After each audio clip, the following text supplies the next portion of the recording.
साथियों नमस्कार। आज है 17 अप्रैल 2025 और आज का देखेंगे करंट अफेयर्स जो कि हर एक गवर्नमेंट एग्ज़ाम के लिए खासकर प्रीलिम्स के लिए इम्पोर्टेंट होगा।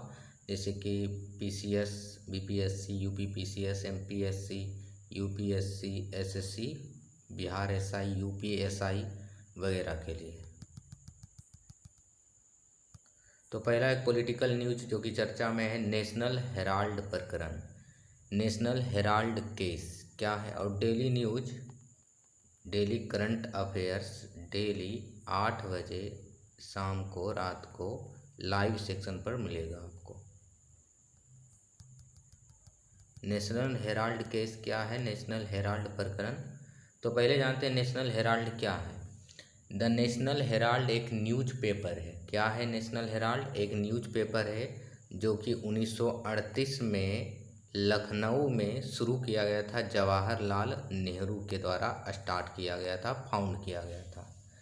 नेशनल हेराल्ड एक न्यूज़पेपर है। कौन सा न्यूज़पेपर है? डेली न्यूज़पेपर है। डेली इंग्लिश न्यूज़पेपर है। कौन सी भाषा में? इंग्लिश भाषा में। दैनिक अंग्रेजी भाषा का एक न्यूज़पेपर है जो 1938 में शुरू किया गया था जवाहरलाल नेहरू के द्वारा। क्या अभी भी नेशनल हेराल्ड है? नहीं, अभी बंद है ये।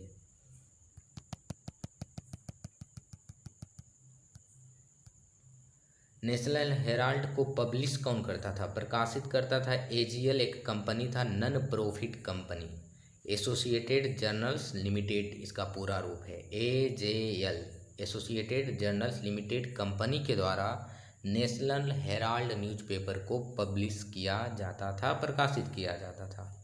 एक और है YIL, young India limited company. ये तीनों कंपनी इस केस में शामिल है। तो नेशनल हेराल्ड डेली न्यूज़पेपर है इंग्लिश का। संस्थापक हैं जवाहरलाल नेहरू। 1938 में 9 सितंबर 1938 में लखनऊ में ये शुरू किया गया था। पब्लिश किया जाता है एजेएल कंपनी द्वारा, नन प्रॉफिट कंपनी है एक। और ये company section 25 of company act 1956 के अंतर्गत आता है, जो 8% 2013 के कंपनी एक्ट के सेक्शन 8 में आता है। सेक्शन 8 क्या है या सेक्शन 25? वैसा कंपनी जो कला, साहित्य, चैरिटी वगैरह, रिलीजन वगैरह को प्रमोट करती है। नन प्रॉफिट कंपनी होती है, लाभ कमाने के उद्देश्य से काम नहीं करती है। ये न्यूज़पेपर 1942 में भारत छोड़ो आंदोलन के दौरान बंद भी कर दिया गया था अंग्रेजी हुकूमत के द्वारा। एजेएल एक कंपनी है, एसोसिएटेड जर्नल्स लिमिटेड। 2008 में इकोनॉमिक क्राइसिस के कारण, आर्थिक तंगी के कारण कहा कि अब हम ये नेशनल हेराल्ड न्यूज़पेपर को नहीं पब्लिश करेंगे, क्योंकि उसके पास पैसे की कमी हो गई थी, तो बंद कर दिया। लेकिन कांग्रेस ने क्या कहा कि पब्लिश कीजिए, चिंता की बात नहीं है। 2010 तक कंपनी को, एजेएल कंपनी को कांग्रेस ने बिना ब्याज का 90 करोड़ तक पैसा उधार दिया। कितना? 90 करोड़ पैसा, जो कि एक गैर कानूनी है। क्यों गैर कानूनी है? RP act, representation of people act 1951 के अनुसार कोई भी राजनीतिक पार्टी किसी व्यक्तिगत इंडिविजुअल कंपनी को या किसी प्राइवेट कंपनी को लोन वगैरह नहीं दे सकती है। तो एक विवाद का कारण, एक केस का कारण ये भी है कि एक गैर कानूनी काम किया एक पार्टी ने। तो होता ये, जो गवर्नमेंट, रूलिंग गवर्नमेंट होती है जिस पॉलिटिकल पार्टी की, वो अपने विपक्ष पार्टी की खींचातानी करता है, विविध प्रकार के केस को सामने लाता है। अभी जैसे कांग्रेस की पार्टी होती, सरकार होती, तो वो उसका खींचातानी करता है, उसके जो मामले हैं, प्रकरण, उसको खासकर चुनाव के समय, तो ये चलता रहता है। यंग इंडिया कंपनी सेक्शन 25 के द्वारा ये बनाई। यंग इंडिया कंपनी कांग्रेस के सदस्यों के द्वारा बनाई गई थी 2010 में, जिसमें सोनिया गांधी, राहुल गांधी, सैम पित्रोदा आदि शामिल थे। 2010 में कांग्रेस ने एजेएल कौन सी कंपनी है? जो नेशनल हेराल्ड को पब्लिश करती थी। 2010 में कांग्रेस ने एजेएल के हिस्से 90 करोड़ रुपये को कर्ज जो दिया था कांग्रेस ही, यंग इंडिया 2010 में एजेएल ने कंपनी यंग इंडिया को दे दिया। 2010 में क्या किया कांग्रेस ने? एजेएल को जो 90 करोड़ रुपये तक लोन दिया था बिना ब्याज का, वो 90 करोड़ अब माना कि ये एजेएल को हम कर्ज नहीं दिए, यंग इंडिया के रूप में, और कागजों में एजेएल की जगह पर यंग इंडिया कंपनी शामिल कर दिया गया। और young India AJL company young India को दे दिया। एजेएल कंपनी ने किसको बेच दिया अपना कंपनी? यंग इंडिया कंपनी को, जो कि कांग्रेस सदस्यों के द्वारा बनाया गया था। मात्र 50 लाख रुपये चुकाए यंग इंडिया ने एजेएल को खरीदने के संदर्भ में। विवाद का कारण क्या है कि यंग इंडिया, जो कि कांग्रेस सदस्यों की कंपनी थी, जिसमें 76% हिस्सेदारी सोनिया गांधी और राहुल गांधी, 38% सोनिया गांधी का, 38% राहुल गांधी का था शेयर। कंपनी पर 90 करोड़ रुपए की देनदारी क्यों सौंपा गया? जबकि ओरिजिनली जो कांग्रेस दिया था लोन बिना ब्याज का, वो दिया था किसको? एजेएल को। लेकिन उसका दायित्व किस पर सौंपा गया? यंग इंडिया पर। क्यों? ऐसा क्यों? एक प्रश्न ये है। एजेएल जो कि रियल एस्टेट कंपनी है, जिसके पास अभी 2000 करोड़ रुपये का रियल एस्टेट संपत्ति है, वो अपनी कुछ संपत्ति को बेचकर क्यों नहीं कांग्रेस का लोन चुका पाई? और आरपीए एक्ट 1951 के तहत अवैध है कि कोई भी राजनीतिक पार्टी किसी कंपनी को लोन दे रही है। तो यही विवाद का इशू है। ईडी ने समन भेजा राहुल गांधी को, एक चार्जशीट आरोपित किया राहुल गांधी और सोनिया गांधी के संदर्भ में कि ये एजेएल के संपत्तियों को हड़प लिया इस संदर्भ में। तो ये एक पॉलिटिकल न्यूज़ है, ये हमारे एग्ज़ाम के लिए इम्पोर्टेंट नहीं है। इसमें एग्ज़ाम के लिए इम्पोर्टेंट है कि नेशनल हेराल्ड न्यूज़पेपर कब प्रकाशित किया गया? 1938 में स्टार्ट किया गया जवाहरलाल नेहरू के द्वारा, और ये प्रकाशित किया जाता था एजेएल कंपनी के द्वारा। अगला है विधि आयोग के संदर्भ में लॉ कमीशन ऑफ इंडिया विधि आयोग। तो पहला पीटी फैक्ट, क्या विधि आयोग संवैधानिक निकाय है? संवैधानिक निकाय मतलब कॉन्स्टिट्यूशनल बॉडी। क्या इसका वर्णन संविधान में कहीं उल्लेख है? नहीं, इसका वर्णन कहीं भी संविधान में नहीं है। क्या ये एक वैधानिक निकाय है? स्टैट्यूटरी बॉडी है। वैधानिक निकाय मतलब वैसे बॉडी या वैसी संस्था या वैसी निकाय जिसको बनाया गया है पार्लियामेंट के किसी एक्ट के द्वारा। पार्लियामेंट कानून बनाई, उस कानून के तहत उसकी स्थापना होती। तो ऐसी बात भी नहीं है। विधि आयोग कोई वैधानिक निकाय, स्टैट्यूटरी बॉडी नहीं है। तो ये फिर कौन सी संस्था है? ये एक एग्जीक्यूटिव बॉडी मान सकते हैं, कार्यकारी संस्था। इसका गठन केंद्र सरकार के द्वारा एक आदेश, एक ऑर्डर के द्वारा, एक नोटिफिकेशन द्वारा निश्चित कार्यकाल के लिए किया जाता है। और ये लॉ कमीशन विभिन्न संदर्भों में कानून बनाने हेतु रिकमेंडेशन पेश करती है। अभी जो नया विधि आयोग बनाया गया है उसको बेसिकली फ्रेम किया गया है यूसीसी के लिए, यूनिफॉर्म सिविल कोड। क्या पूरे देश में, भारत में यूसीसी लागू किया जाए, इससे संबंधित इसे सिफारिशें मांगी जाएगी और ये रिपोर्ट सौंपेगी विधि आयोग इससे संबंधित यूसीसी के संदर्भ में। तो विधि आयोग, पहला विधि आयोग 1834 में बनाया गया था, जिसके अध्यक्ष कौन था? Lord Macaulay. स्वतंत्रता के बाद आफ्टर इंडिपेंडेंस भारत का पहला लॉ कमीशन 1955 में बनाया गया था। एमसी सीटलवाड जिसके अध्यक्ष थे। एमसी सीटलवाड ही भारत के पहले अटॉर्नी जनरल ऑफ इंडिया रह चुके हैं। अभी 8% न्यूज़ में क्यों है विधि आयोग? क्योंकि 23वें विधि आयोग का अध्यक्ष बनाया गया है दिनेश माहेश्वरी का। दिनेश माहेश्वरी 23वें विधि आयोग के अध्यक्ष बने हैं। अगला न्यूज़ है रेयर अर्थ मेटल के बारे में।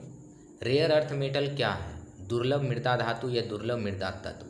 ये दुर्लभ है? नहीं, दुर्लभ नहीं है। इसका खनन, शुद्धिकरण, प्रयोग में लाना दुर्लभ है, दुर्लभ है। बहुत ही बड़ा कठिनाई काम है ये दुर्लभ मृदा धातु को प्रयोग में लाना।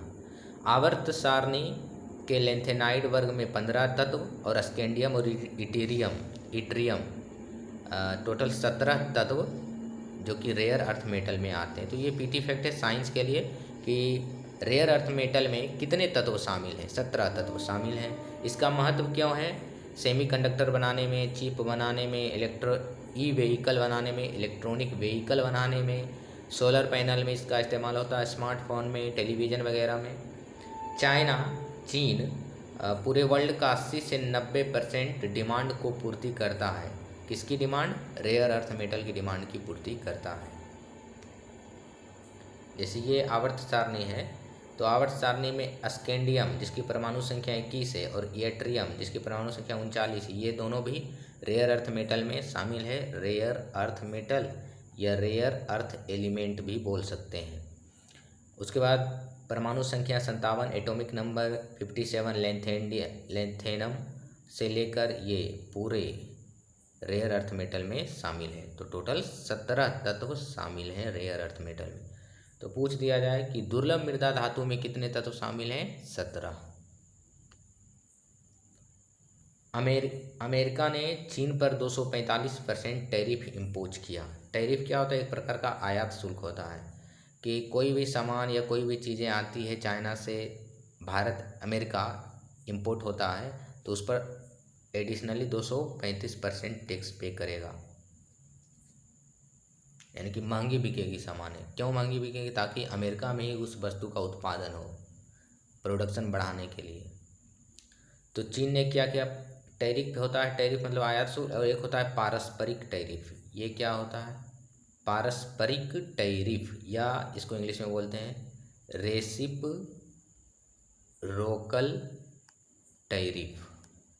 रेसिप्रोकल टैरिफ मतलब होता है जैसे ए कोई कंट्री है, बी कोई कंट्री है, ए कंट्री से कोई सामान निर्यात होता है बी में, तो बी के लिए वो आयात हो गया। बी मान लेते हैं उस सामान पर 26% टैक्स लगाता है, तो बी से भी सामान कोई ए देश में जाएगा तो ए देश भी 26% टैक्स लगा दिया, इक्वल टैक्स लगा दिया, दोनों आयात शुल्क इक्वल इम्पोर्ट टैक्स लगाया, तो उसे पारस्परिक टैरिफ की संज्ञा दी जाती है। अमेरिका ने भारत पर 26% टैक्स इम्पोज किया है, टैरिफ। तो चीन ने क्या कदम उठाया है इसके एवज में? डाइवर्सिफाई एक्सपोर्ट, अपने निर्यात को ये डाइवर्सिफाई किया, अलग अलग मार्केट खोज रहा है, जैसे भारत, साउथ ईस्ट कंट्री। और अमेरिका ने क्या कहा कि हम रेयर अर्थ मेटल, चाइना ने क्या कहा कि हम यूएसए को, अमेरिका को रेयर अर्थ मेटल नहीं अब निर्यात करेंगे। और दुनिया का 80 से 90% रेयर अर्थ मेटल कौन प्रोड्यूस करता है? चाइना करता है। चीन ने कहा कि हम यूएस की ट्रेजरी बॉन्ड में अब इन्वेस्ट नहीं करेंगे। अभी बहुत सारा ट्रेजरी बॉन्ड खरीद रखा है चाइना यूएसए का, और यदि ये मार्केट में बेच दे तो डॉलर का वैल्यू ड्राम से नीचे आएगा, डॉलर का वैल्यू घट जाएगा। तो ये सब कर सकता है चाइना अमेरिका को ट्रेड वार जो है उसको काउंटर करने के लिए। अगला है झींगा। झींगा क्या, इसे बिहार के लैंग्वेज में इचना कहा जाता है, इचना या झींगा, जिसे इंग्लिश में श्रिम्प कहते हैं। क्या ये मछली है? नहीं, मछली नहीं है। झींगा मछली नहीं है, ये क्रस्टेशियन ग्रुप में आता है। क्रस्टेशियन वैसे जीवों को बोलते हैं जिसके पास बाह्य कंकाल होता है, एक अकशेरुकी जीव है। अकशेरुकी मतलब इनवर्टिब्रेट, यानी कि इसमें रीढ़ की हड्डी नहीं पाई जाती, और मछली जो होता है उसमें रीढ़ की हड्डी पाई जाती है। रीढ़ की हड्डी इस प्रकार मछली में बीच में होता है। तो झींगा मछली नहीं है, ये क्रस्टेशियन ग्रुप में आता है, बाह्य कंकाल होते हैं इसके पास, अकशेरुकी है। आर्थ्रोपोडा संघ के अंतर्गत आता है, जिसमें सिगमेंटेड फूड है। आर्थ्रोपोडा मतलब वैसे जीव जिसके पास सिगमेंटेड टुकड़ा में शरीर बंटा हुआ रहता है, सेगमेंटेड फूड होता है, फुट पैर। केकड़ा भी इसी के अंतर्गत आता है, झींगा भी इसे। आंध्र प्रदेश का नेल्लौर जिला को श्रिम्प कैपिटल कहा जाता है। आंध्र प्रदेश का नेल्लौर जिला, और आंध्र प्रदेश ही हाईएस्ट प्रोड्यूसर है श्रिम्प का पूरे इंडिया में। अगला है 52वां CJI BR गवई बनेंगे। 14 मई को ये पदभार संभालेंगे। जस्टिस भूषण रामकृष्ण गवई पूरा नाम है इनका, जस्टिस भूषण रामकृष्ण गवई। 51वां CJI कौन है? संजीव खन्ना। इनका 65 वर्ष पूरा होने वाला, इसलिए ये रिटायर्ड होंगे। इनके बाद संजीव खन्ना ने ही सिफारिश पेश की है लॉ मिनिस्ट्री को BR गवई को बनाया जाए, क्योंकि ये सीनियर मोस्ट जज हैं। CJI का कार्यकाल कोई उल्लेखित नहीं है संविधान में। जनरली 65 साल उम्र यदि हो जाता है तो वो रिटायरमेंट घोषित कर दिए जाते हैं CJI से। फर्स्ट CJI कौन थे? हरिलाल जे कानिया, HJ कानिया। अगला न्यूज है स्लोवाकिया के बारे में। स्लोवाकिया का यात्रा की माननीय राष्ट्रपति द्रौपदी मुर्मू ने। स्लोवाकिया मध्य यूरोप का एक देश है जिसकी राजधानी है ब्राटिस्लावा। क्या राजधानी है? ब्राटिस्लावा। द्विपक्षीय संबंधों के बारे में, भारत स्लोवाकिया में निर्यात अधिक करता है आयात के अकॉर्डिंग, आयात की तुलना में निर्यात अधिक करता है भारत स्लोवाकिया में। तो PT फैक्ट है, स्लोवाकिया की राजधानी कहाँ है? भारत स्मार्टफोन, जूते, मोटर वाहन के पार्ट्स स्लोवाकिया को निर्यात करता है। बाउंड्री कंट्री भी पूछा जा सकता है। स्लोवाकिया एक स्थलबंध कंट्री है, लैंडलॉक कंट्री है। इसके इर्द गिर्द में कोई कोस्टल रीजन, कोई समुंदर सागर नहीं है। इस साउथ में हंगरी है, दक्षिण में हंगरी, उत्तर में पोलैंड, पूर्व में यूक्रेन, वेस्ट में ऑस्ट्रिया और नॉर्थ वेस्ट में चेक गणराज्य। ये बॉर्डर कंट्री हैं स्लोवाकिया के। अगला है न्यूज, कैप एंड ट्रेड। क्या होता है cap and trade? Market driven environment policy है। इसमें होता है क्या, जैसे सरकार, कोई सरकार है, वो किसी कंपनी पर एक कैप लगाती है। कैप मतलब मैक्सिमम लिमिट, कि वो कंपनी एक साल में कितना एमिशन, कितना ग्रीन हाउस गैस या कितना कार्बन डाइऑक्साइड उत्सर्जित कर सकती है प्रोडक्शन के मामले में। एक कंपनी मान लेते हैं 8 लाख, साल में 8 लाख टन CO2 एमिशन करने का उसको कैप है। कैप मतलब मैक्सिमम लिमिट, इससे अधिक नहीं करेगा। यदि कोई कंपनी, एग्जाम्पल से समझते हैं इसे, गवर्नमेंट ने टाटा, हर एक जो इंडस्ट्रियल कंपनी, उस पर एक कैप लगाया, मैक्सिमम लिमिट की इतना कार्बन डाइऑक्साइड वगैरह ये रिलीज कर सकती है, एमिट कर सकती है। एक साल में 8 लाख कार्बन डाइऑक्साइड मान लेते हैं लगाया कैप, टाटा ने केवल 5 लाख कार्बन डाइऑक्साइड ही खर्च किया, एमिट किया, तो क्या होगा, 3 लाख जो अनयूज्ड परमिट कैप है उसको अदर कंपनी को बेच देगा, जिसने अधिक, मान लीजिए जो कैप है 8 लाख, उससे अधिक 3 लाख, 11 लाख एमिशन कर दिया, तो उसको 3 लाख वाला खरीदना पड़ेगा, तो वो दूसरे कंपनी को बेच सकता है, जिससे उस कंपनी को लाभ होगा जो कम एमिशन किया है। 2 मिलिट्री एक्सरसाइज है। एक है डस्ट लिंक 6 मिलिट्री एक्सरसाइज, जिसका आयोजन भारत के पुणे में हुआ। भारत और उज्बेकिस्तान के बीच होता है ये ज्वाइंट मिलिट्री एक्सरसाइज है। इससे क्या फ़ायदा होगा, हमारे जो मिलिट्री हैं उसको ट्रेनिंग दिया जाएगा, बेस्ट प्रैक्टिस के लिए ट्रेनिंग दिया जाएगा। टाइगर ट्रायम्फ 2025 एक्सरसाइज, जो कि भारत और USA के बीच होता है, और ये कहाँ आयोजित हुआ, होस्ट हुआ भारत में, डुबड्डा फायरिंग रेंज, जो कि आंध्र प्रदेश में है। अगला है लाल सागर के बारे में, रेड सी। तो लाल सागर का रंग लाल क्यों होता है, क्योंकि इसमें एक शैवाल पाया जाता है, ट्राइकोडेस्मियम इरिथेरियम। लाल सागर अदन की खाड़ी, इसमें एक बाब अलमंडेब जल संधि है जो कि अदन की खाड़ी को जोड़ती है हिंद महासागर से। ये हिंद महासागर का पार्ट है।